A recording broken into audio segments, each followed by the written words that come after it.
when I was writing on Wattpad, I just felt like, oh, I wrote this really dramatic poem about missing my friend who moved away, and people are responding to it and saying, oh, this reminds me of like the death of a family member, or, you know, my relationship with X person. I was like, oh, wow, all these strangers like from the internet have feelings about just a very personal experience that I was having. And I don't know, I think I like caught the bug, the like not early internet, but like, you know, well, kind of like early internet bug of like, oh, I'm communicating with so many more people than just like the people at my tiny school that I go to.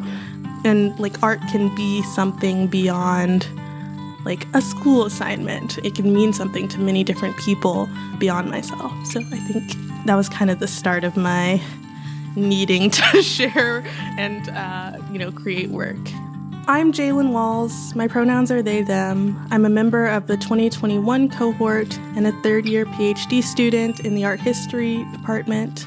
I study contemporary Black portraiture and its relation to early Renaissance.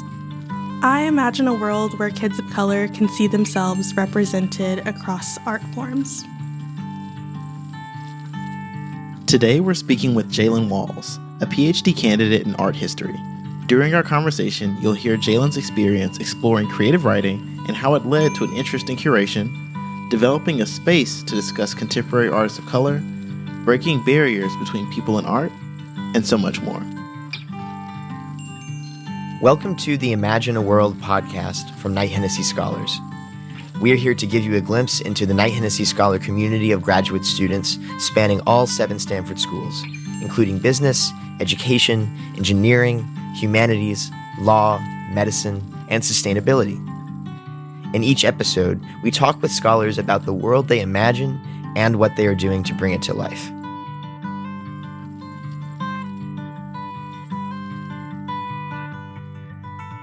Jaelynn, we really appreciate you joining us today for this episode of Imagine a World. Thanks for using your time and for being willing to share a bit of your really cool and really interesting story with us. I've really enjoyed our conversations we've had over the past couple of years about like our shared perspective on art, and excited for you to be able to share that with the broader world. Thank you so much for having me. This is so exciting.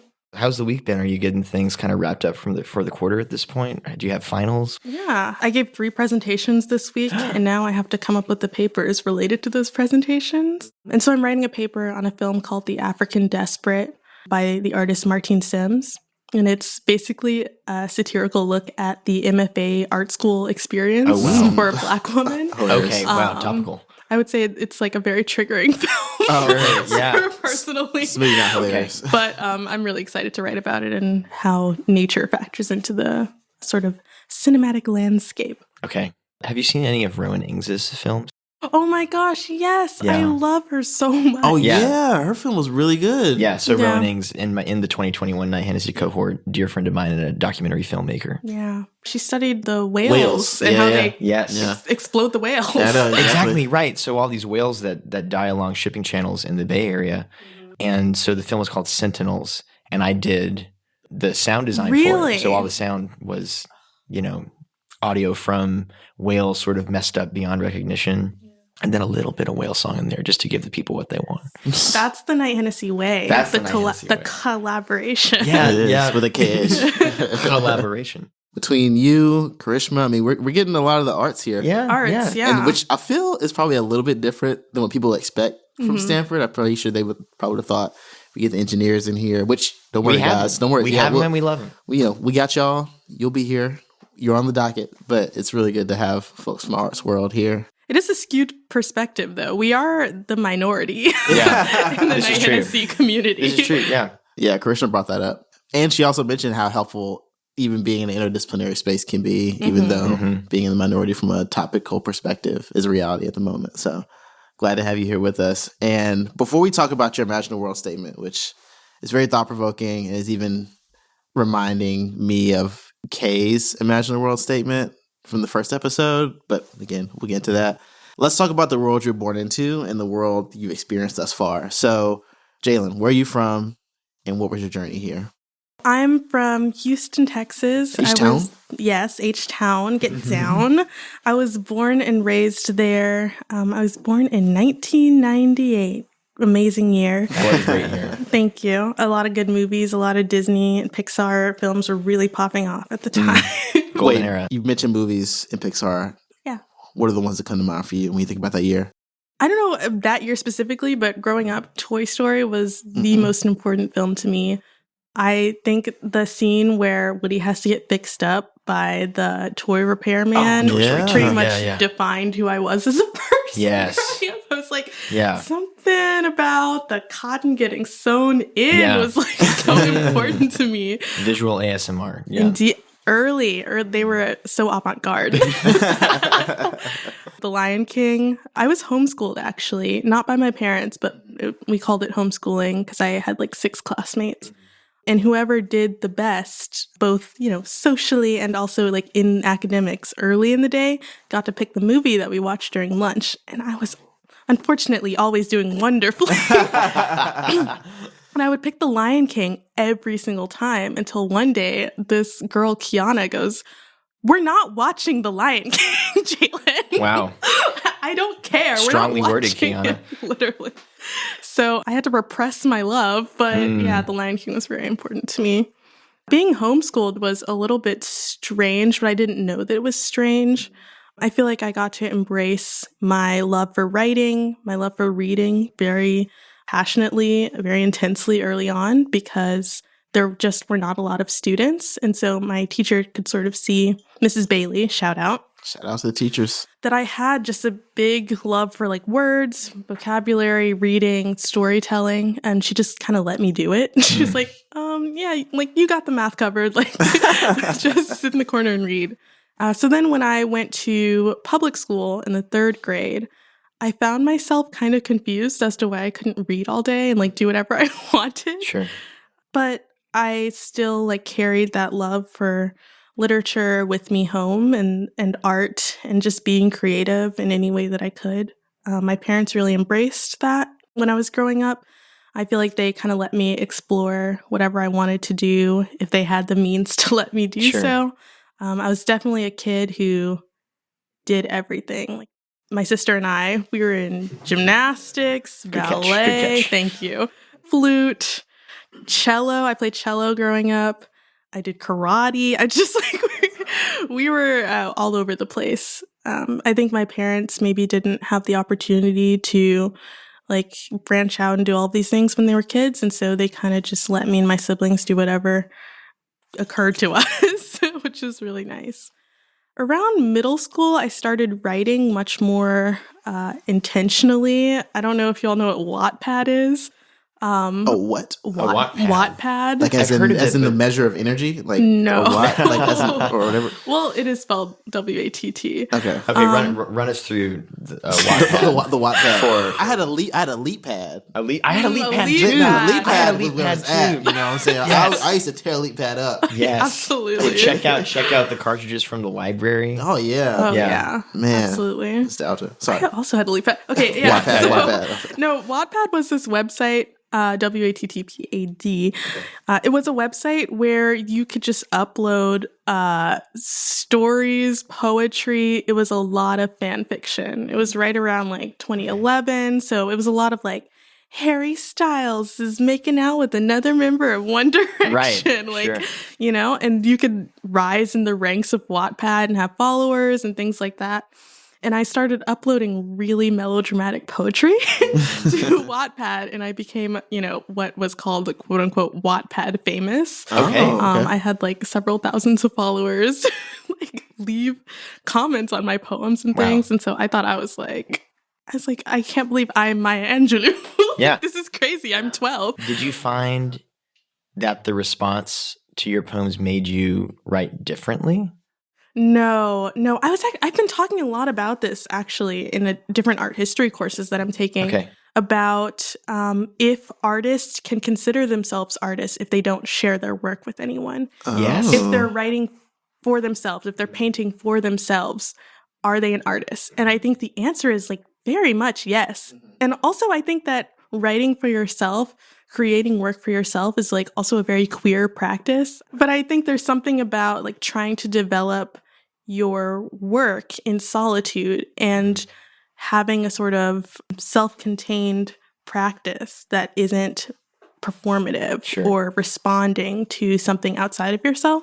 And when I was writing on Wattpad, I just felt like, oh, I wrote this really dramatic poem about, missing my friend who moved away, and people are responding to it and saying, oh, this reminds me of like the death of a family member, or, my relationship with X person. I was like, oh, wow, all these strangers like from the internet have feelings about just a very personal experience that I was having. And I don't know, I think I like caught the bug, the like not early internet, but like, kind of like early internet bug of like, oh, I'm communicating with so many more people than just like the people at my tiny school that I go to.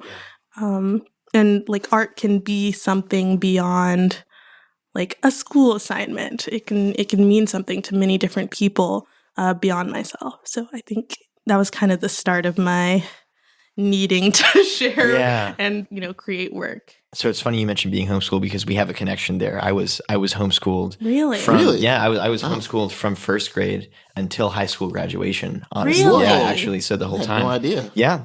You were homeschooled for a relatively short period of time, but nevertheless, a pretty transformational time, like early education.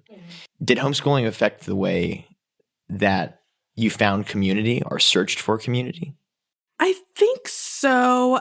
I feel like my homeschool teacher taught me very early on, like, oh, you're weird, but that's so cool. Like, yeah, sure. You're really into this thing, but I think that's special and interesting, and you should stick with that. And so when I went to, regular school, public school, I was kind of able to stand in that conviction that like wanting to, read through the dictionary during lunch was like cool and interesting and not like weird and isolating and like geeky.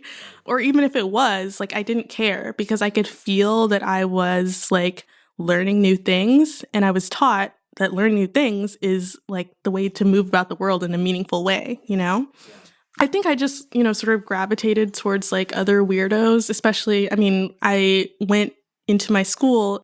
It was a school where you could learn how to play an instrument in the elementary school. So I was with a bunch of cello players, of course, nerds. So I just sort of pulled towards them, people who were into like theater and the arts and writing. And I went into public school and was like, okay, so at my old school, I used to like put on plays. Do you guys want to be in my plays?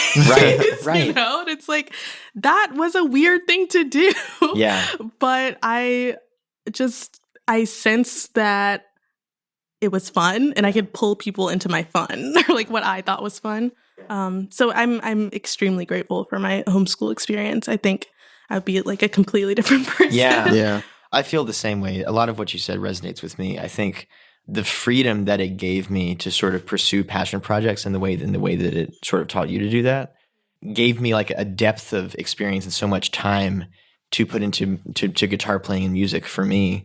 And as I broadened my social circle and made more friends in different, walks of life, music or otherwise, there was just this fundamental sense of, oh, this is a thing that I love and I should spend time doing it, regardless of what other folks around me are doing. So like talking about sort of standing in that conviction, that really resonated with me.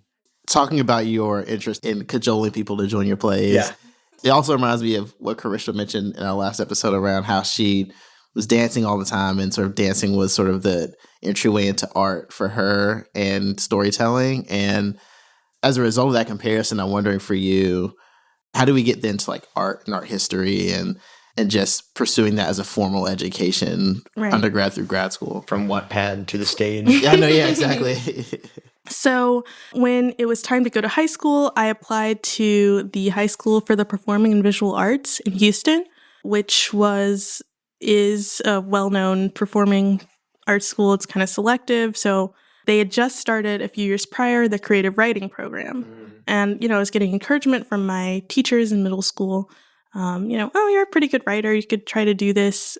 So I applied, I got in, and I just started focusing really intensely on writing. It became my main thing. I wanted to be a screenwriter.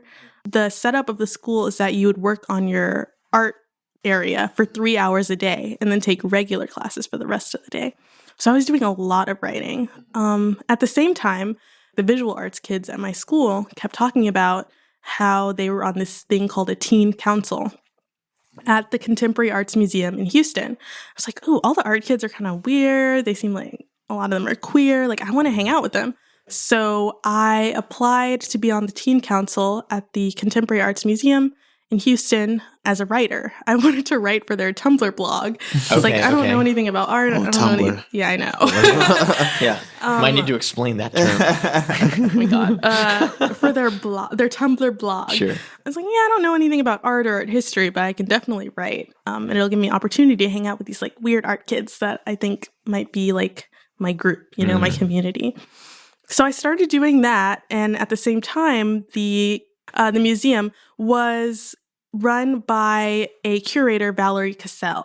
And she was sort of like a game changer for the Houston art scene because she was putting on all of these fascinating, radical exhibitions centering Black artists, queer artists. She kind of turned the whole museum around from where it was previously. She was kind of like young and like hip and like had this, you know, just really cool approach to curation. So at the same time, she was putting on all these great shows, and the teen council of the museum was meant to come up with teen shows, meet the artists that were putting on shows in the museum. It's just an opportunity for students to get, you know, museum-related experience. Okay. Sort of attract a younger demographic to the museum. Right. Okay. Because museums are, you know, they're very intimidating, like kind of typically white spaces. And so teen councils, are something that have like popped up all across the US in different big museums, are meant to sort of bring in people that otherwise maybe wouldn't have an interest in art and art history. Mm-hmm.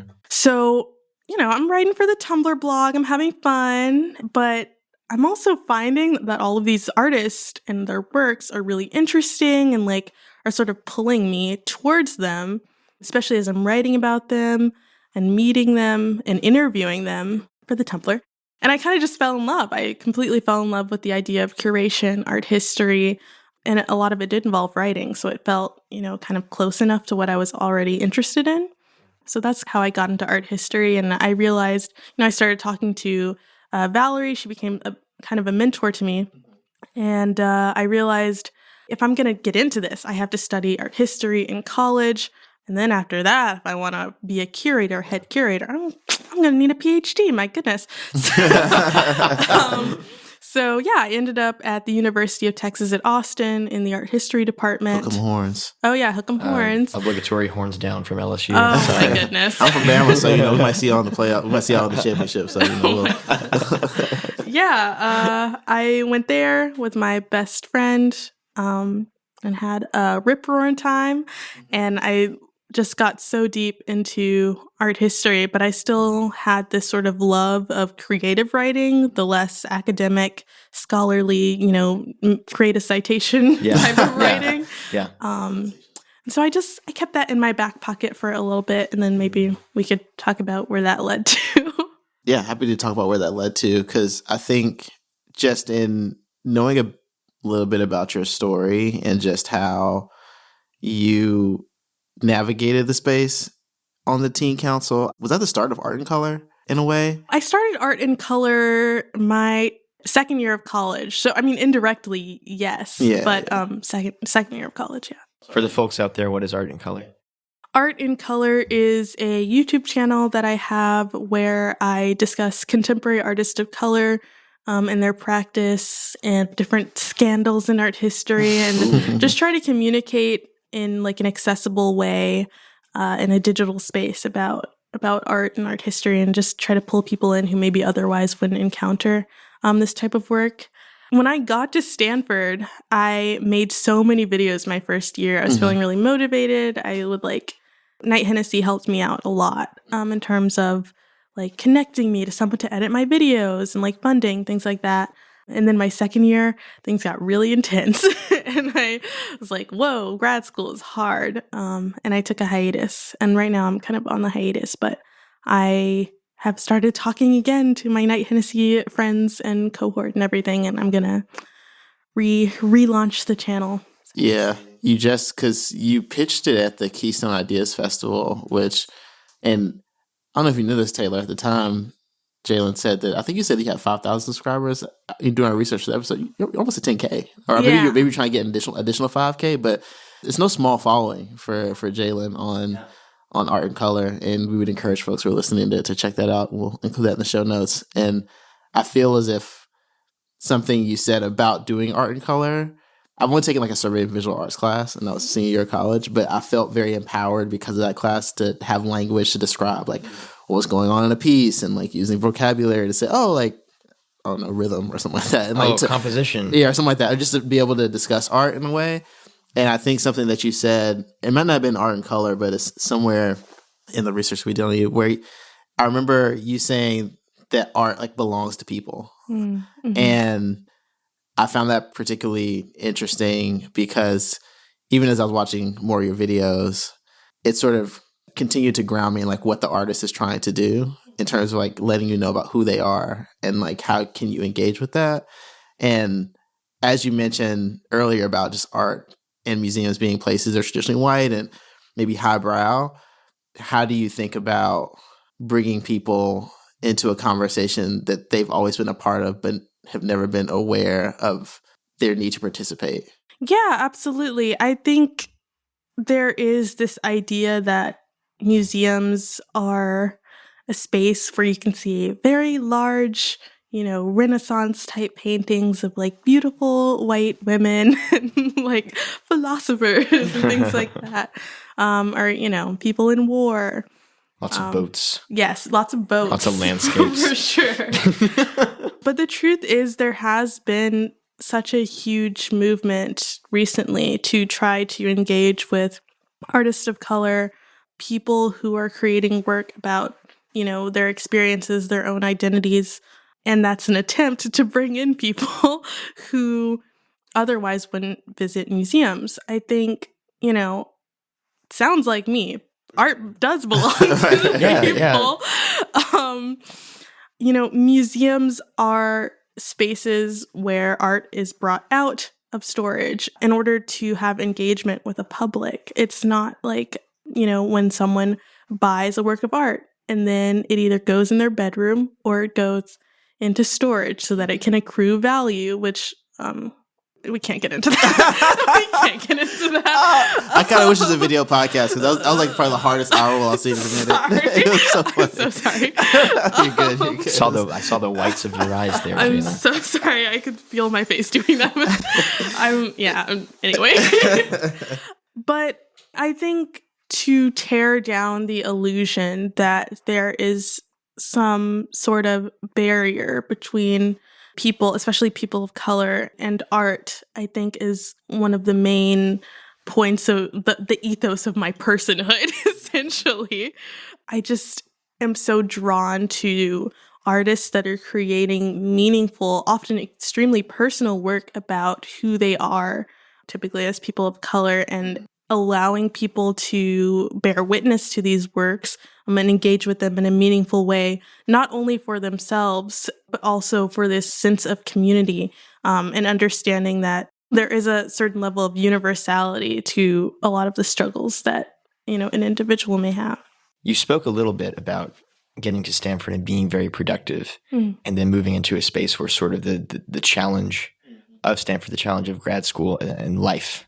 And, as a grad student, I think that's something that every grad student experiences, something just like the reality of the responsibility and the level of work that it takes to make it through. How have you felt about confronting that challenge of life as a grad student over time? I definitely have been having like a more deep internal conversation about, my purpose here, how I have moved from my original, intentions and where I am right now. Yeah. I'm in a course, an art history methods course with a professor, Marcy Kwan, and she asked us to do an intellectual biography, essentially stating why we study what we study. And I read my admissions essay to reflect so that I could complete the assignment. And I just felt so nostalgic, but also like, oh, they're so naive. Like, what a charming person this Jaelynn Walls of 2021 was. I am currently in this moment where I am aware that my passion lies in connecting people to art and making, meaningful threads between the quote unquote art world and the public.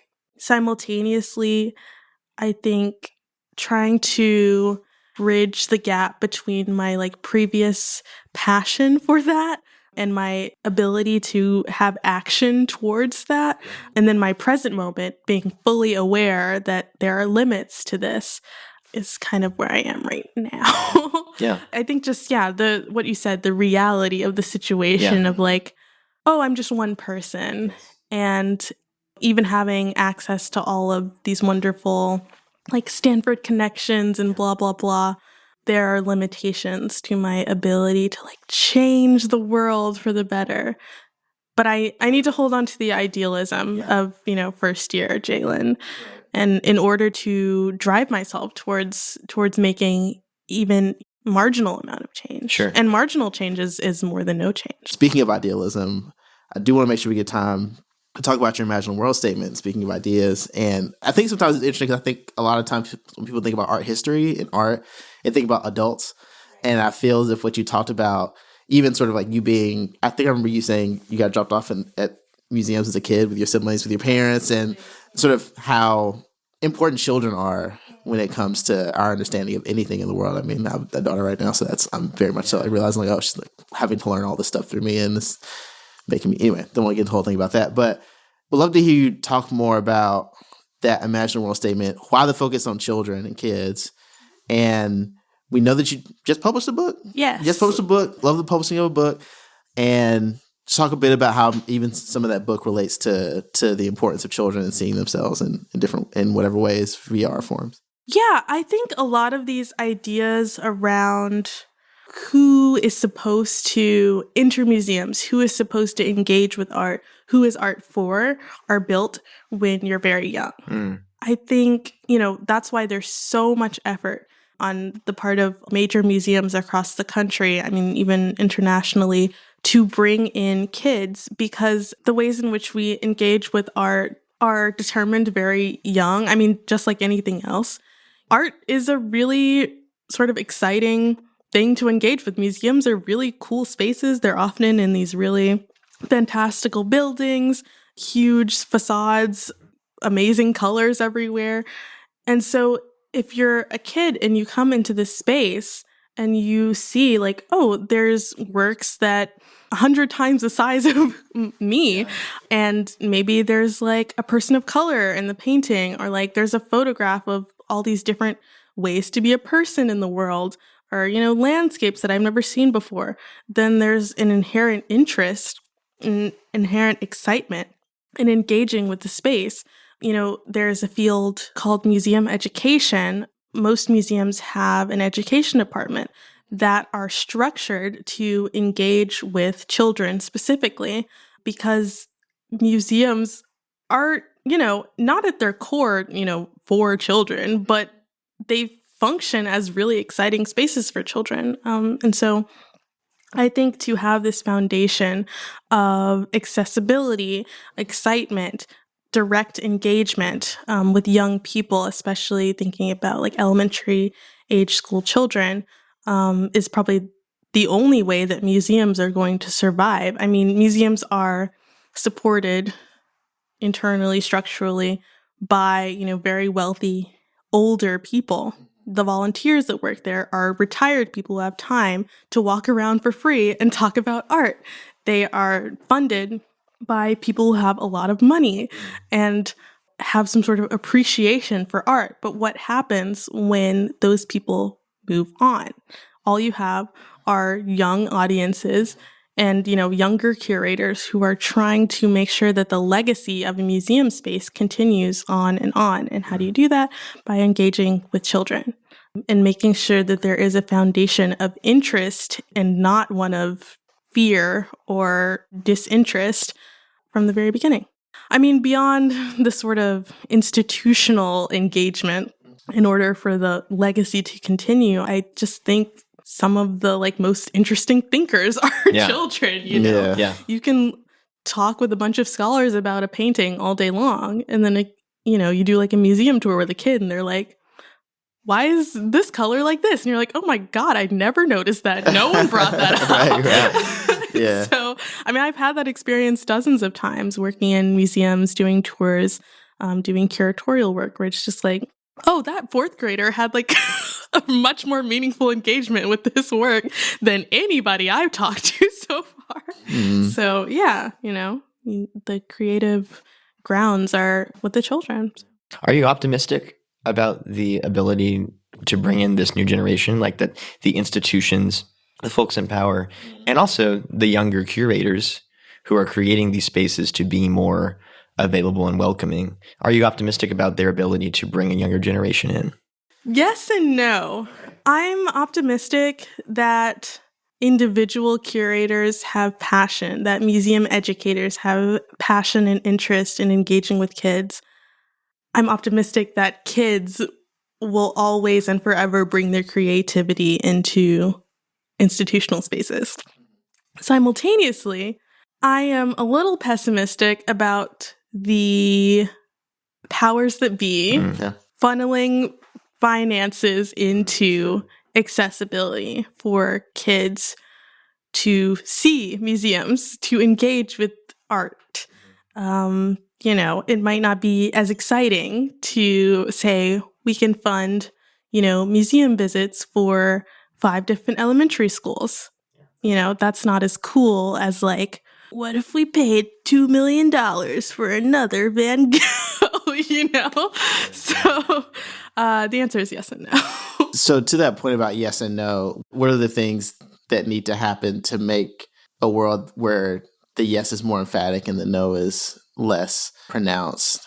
Because I think, for example, like the Mellon Foundation, I think recently announced they're going to donate $500 million to monuments around the U.S. And I think that's a very interesting approach to interesting sort of option C when it comes to like the national conversation on monuments, right? Like at least being from the South. Do you count Texas as being part of the South? Okay. Yeah. That's a fun thing about this. All 3 of us are from the South. Yeah, we are all yes. Southern.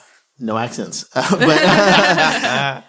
it's sort of the conversation around Confederate soldiers and monuments, and there seemed to be an option A, you keep them because people believe the Confederate, I'm not going to get into that, or option B, you tear them down for the reasons that are publicly documented. And I feel like what the Mellon Foundation is doing is like a nice option C of what if we just built more and to balance the narratives that people have. So anyway, that's I guess a side example to talk about sort of what would it look like for you and what would you need to see or feel like would need to happen for some of that optimism to be more robust. Yeah, I think just having, a lot of museums are run by boards.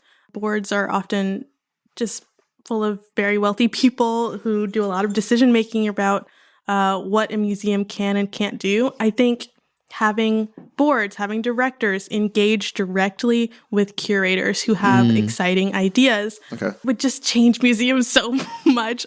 I think there's, I don't know, is this like shop talk? Like there's just like a separation and power structures in who is able to actually directly engage with and communicate with curators and the public and museum education people. It's like, why are the people that are giving the museum money not talking to the people that are putting on shows in the museum, And so I think it's cool and exciting to have an announcement like 25-year-old Black female curator put into the insert whatever huge museum. But it's like, what does that actually mean? Are that person's ideas being heard, and are they being executed in a meaningful way beyond a title? Or beyond just reifying the institutional work that's already existed before them. And so, I think just direct engagement between like financial people and creative people that are engaging with the public would be the emphatic yes. But of course, that's individual case from museum to museum. And so I think that goes back to like triumphing in the marginal successes. Yeah. And sort of turning from this discussion around the systematic to you as an individual and your creative pursuits. I know Billy mentioned earlier, you've written a book. Would you talk a little bit about your book, about the process of writing it, and maybe a bit about how it's connected to your research at Stanford, if at all? Yeah, definitely. As I mentioned earlier, I always engage with creative writing as just like as my outlet. I love storytelling. I love lying, making things up. And so when I was in high school, middle school, high school, I was really trying to figure out my identity, who I was, what was going on with me. Sure. And my way to do this was reading books and watching movies.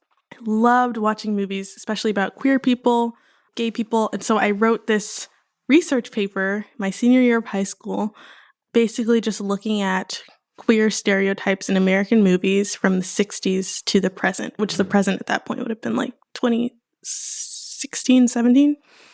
And, the results were pretty bad. I would say the stereotypes were not great. And through writing that paper, I kind of wanted to create like a solution, if you will. Mm-hmm. And so my response to that research paper was to write a film kind of against stereotypes. So it's like a very queer teen film dismissing all the negative stereotypes, instead embracing like this more organic, diverse narrative centered around people that were just basically like my friends. I was building characters based off of people that I knew around me. And then I just had like a movie script. Yeah. And I wasn't going to make a movie. So I kind of just let it gather dust for a couple of years, the script. And then when I was in college, a couple of friends actually were like, that script was interesting. You should do something with that. And I agreed. And I adapted it to a novel manuscript titled The Queer Girl is Going to Be Okay. And I pitched it to some agents, got an agent. Shout out to Garrett. Thank you. Hello, Garrett. Garrett, who's up in Washington. And then he pitched it to publishers. And I got my manuscript accepted to a publisher, Levine Carrito. That is a publisher of children's books, primarily working with queer and Native authors and queer and Native stories. And then my book got published, and it came out a few weeks ago, November 21st. Wow. Congratulations. Thank you. The story follows three girls, Dawn, Georgia, and Edie. They're all living in Houston, Texas, which is where I'm from. And Dawn is trying to make a documentary about queer love so that she can get a scholarship to the radio, television, and film program at UT Austin. So the story is very close to my heart and very much follows my path towards college with, several twists and things made up as well. But some autobiographical themes, clearly. Yes, autobiographical themes. And it's just about, how friendship is a kind of love and how making like deep connections, platonic or otherwise, when you're a teenager can sort of lead you towards your identity and help you survive as a queer kid in the South. That sounds so beautiful. I'm excited to read it myself. And what's the best way for a listener to this podcast to get access to or purchase this book? If you want to support a local indie bookstore, that's a pretty good option. I have tried my darndest to get it stocked across California, and it's also in indie bookstores like pretty much everywhere in the US. But if that is too much, or like maybe you have some struggles finding it, it's also available online, bookshop.org, Amazon if you want to do that. IndieBound. There's also an audiobook, which is available. Are you reading the audiobook? No, I have a professional. Oh, okay. My goodness. But we already said you're a professional. Yeah. You already are. I see you speaking into a microphone. I know you're just right now. Do you want to do it right now? Do you want to spend the rest of the podcast? It's already done. Okay. A really wonderful audio narrator named Tamika did it. She's an artiste of the voice. Yeah, that's available on Audible and all the other audio book sites. That's so Barnes exciting. and Noble online. You can order it. You can order it into Barnes and Noble, but I'm still trying to figure that out. Okay, that's so beautiful to me that where it started to what it became, and I'm sure because of how much time it took and how much experience you gained over the time that you were writing it and the different forms that it took, I'm sure that like all of that changed the story as time went on. So I'm sure it's very cathartic for you to have this out into the world. But it also sounds like in your description of the process of getting it published, you're really interacting with this area of commerce. You've been in the very public-facing museum side of art. You've been in the academy with art. How did you feel about interacting with this realm of commerce and getting your book out to people? And as a product to some degree, how do you feel about that? It's very strange because the early part of publishing a book, when you get out the what are called advanced reader copies to people, those are not going to teenagers. Yeah. Those are going to like professional book reviewers who are, adults. And so it's just strange to like I've been sort of in my little corner working on this book for such a long time. And then the second I put it out into the world in any capacity, I am getting feedback from like adults. Yes. But the most meaningful element of, I guess, the commercial aspect has been having it in libraries and getting feedback online from teenagers who are like able to engage with the book for free because, libraries love that. You can also get the book from I think it's available in 200 libraries across the U.S. Oh, you can just amazing. check online, see if your library has it. But the most gratifying part of this has been hearing what young queer people think about it. I really, if I'm being honest, just don't care what any adult has to say about this book because I didn't write it for them. I wrote it for, young kids and also indirectly some younger version of myself, I'm sure. I'm excited, as time goes on, to hear back from more and more teens. And actually today I have an event at the San Francisco Public Library. They have a queer social hour for teenagers, and I'm going to be stopping by and signing books and meeting with kids. So this is perfect. It's exactly what I wanted when I initially wrote the book. Speaking of timing, I know we're coming up on time now. I'm going to ask a couple really quick questions before we wrap this conversation. Well, one, I'm going to follow really quickly on Taylor's point around engaging with commerce and art. And I feel as if the common thread between whether you're writing a book, whether you're curating an exhibit at a museum, or whether you're being a Ph.D. student, and I think the common element across all those things is critique. There's always critique. There's always someone giving you some form of feedback. At the business school, they always say feedback is a gift, and I think that most times it's true. Well, yeah, I mean, a gift is a strong word, depends on your perspective. And I've heard some of you people on Art and Color talk about critique and how do you deal with critique? And I'm wondering what things do you do to build in your comfortability with being critiqued, and how do you keep that from making you cynical? Because I think that's the thing I continue to keep coming back to being in the academy in some way, shape, or form is. It's almost as if the bar of your success is how cynical you can be. I think Serena brought this up in our retreat for Knight-Hennessy. So how do you think about that idea as someone who's in the space?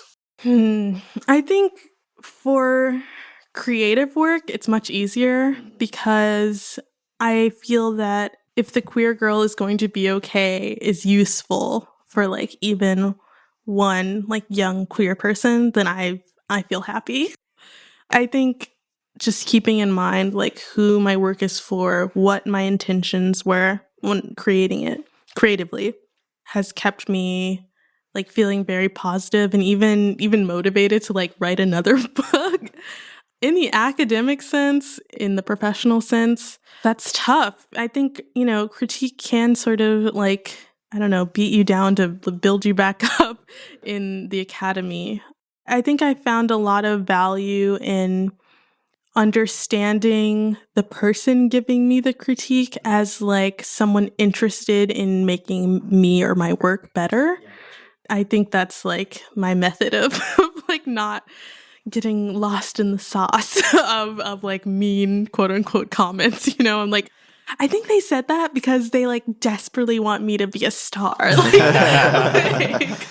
don't know if that's idealistic or delusional, but it's been my method of sustaining my sense of wanting to do scholarly work. Is everyone at Stanford loves me and wants me to be amazing, and that's why they're saying this mean stuff to me.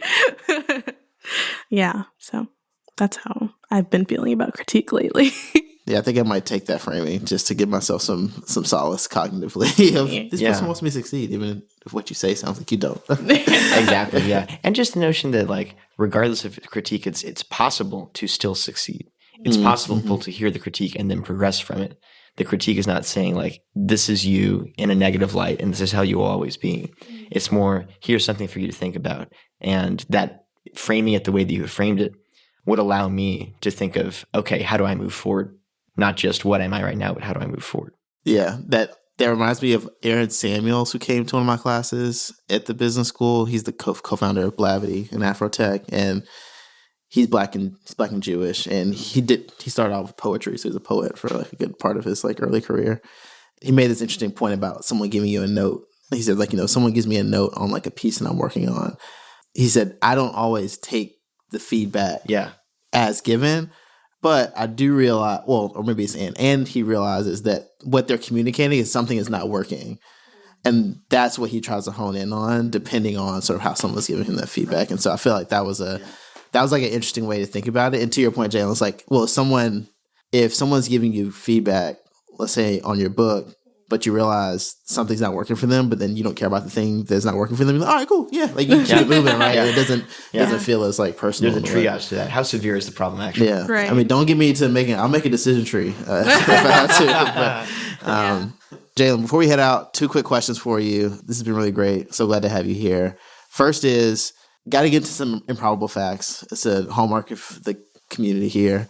Improbable facts are something that everybody does in their Knight-Hennessy application. Mm-hmm. For me, it was the thing that took me the longest and probably that I thought the most about because it's so concise. So how did you feel about the process of deciding on your improbable facts? And would you be willing to share 1 or 2 of them with us? Yeah, the process was fun, actually, because I think I'm a person who, unfortunately, as soon as I accomplish something or finish something that I wanted to do, I am immediately moving on to the next thing. I'm like, yeah, that was cool. Anyway, so having this mode of reflection was really valuable. And then also in the application, I think they suggest that you ask your friends and family. And so that was also cool to just ask my friends, like, what's something cool I've done? And then get feedback. Yeah, so my first one is that sophomore year of college at UT Austin, I won a drag ball judged by a famous drag queen, Monique Hart, from RuPaul's Drag Race, which I think now she goes by Mo Hart. Yeah, my best friend Sydney and I decided last minute to participate in this drag ball on campus, which is an event where people can show off their drag artistry, dressing up, putting on costumes, makeup, not necessarily in the way that we would associate drag with feminine impersonation, but just in, extravagance and clothing and things like that. And so we both did the runway category. There are different categories like runway and lip syncing. And we won first and second place. And it was just it was very much in our wheelhouse because whenever we were invited to go to parties during college, if it was like a lingerie themed party or like a Halloween thing, we would just do the extreme version for no reason at all. Do the most. Okay. Yeah. We'd be like, okay, thank God someone invited us to a Halloween party. We can start working on our costumes and sewing them 3 weeks early. It's like nobody asked us to do that. And so this was just an actually appropriate space for us to exercise our creative talents. And yeah, I think that it's a really lovely memory I have with my best friend. He's still my best friend. He studies Russian and translation and interpretation. He's living in France right now. Oh, wow. My next one, or second one that I'll share, is that famous poets often commission me to hand stitch their poems' titles onto sweaters as gifts for themselves or friends. When I was in high school, I really loved this poem called Heart Condition, and I cut up some letters from a green fabric and sewed them onto a brown sweater, and kind of went crazy on Tumblr. So different people started contacting me to make sweaters like this. I just thrifted sweaters and would hand stitch onto them. I was not a sewer or anything like that. I didn't have a machine. But yeah, and then I realized these are the friends of the poets of the poem titles that I'm doing, which is kind of wild. And then randomly I would see online people posting poets that I loved and respected, posting themselves wearing sweaters that I made, which is kind of bizarre. A lot of that was in high school and in early college, but yeah, So it's completely random outside of anything that I do. It's just a random thing. Another talent. Before we go, last question. What advice do you have to anyone who's interested in being a part of Knight-Hennessy? I would say make sure that you care about the world in a very specific way and are prepared to bring that specificity to the community. I think, talking to people in Knight-Hennessy is just always a magical experience because you meet them and, they're like, oh yeah, I'm taking this class. I'm so tired. My life is like this, blah, blah, blah. And then, a few weeks later, they'll be like up presenting about how they started some incredible organization to help people in like such a specific community or specific way. And you're like, oh, you're a wonderful person in this very broad way, but then there's like this specific way that you are interested in creating change that I, have never engaged with or thought about. And it's obviously really meaningful and you have such a passion. And I think that's the common thread amongst people in Knight-Hennessy is just like a sort of deep flowing passion that like allows them to overcome, idealism and naivete and like the hardships and just like fight for their little niche, That is a beautiful description. And I think both Willie and I, like, that is something that we see in you and what you bring to the community. So thank you for sharing that. In spades. Oh, sure. Thank you. Yeah. So look, Jaelynn, it's been great. So glad to have you on this episode of Imagine a World and to close us out for this calendar year, which is crazy. But so thank you so much for spending your time, your talent, your treasures with us for this time. Really appreciate it. Yeah, the whole way through, all from Wattpad to Tumblr to YouTube to the San Francisco Public Library. I can only imagine the amount of Googling that's going to be happening on the background. I know, yeah.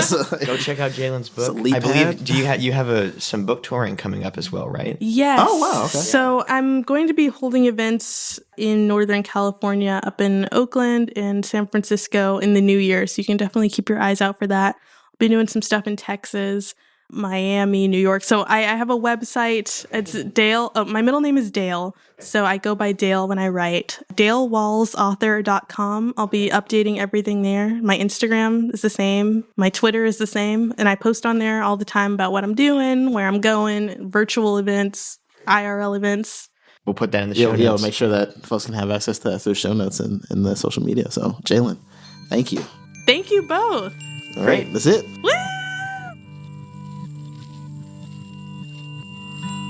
Thank you for joining us for this episode of Imagine a World, where we hear from inspiring members of the KHS community who are making significant contributions in their respective fields, challenging the status quo, and pushing the boundaries of what is possible as they imagine the world they want to see. This podcast is sponsored by Knight-Hennessy Scholars at Stanford University, a multidisciplinary, multicultural graduate fellowship program providing scholars with financial support to pursue graduate studies at Stanford while helping equip them to be visionary, courageous, and collaborative leaders who address complex challenges facing the world. Follow us on social media at Knight-Hennessy and visit our website at kh.stanford.edu to learn more about the program and our community.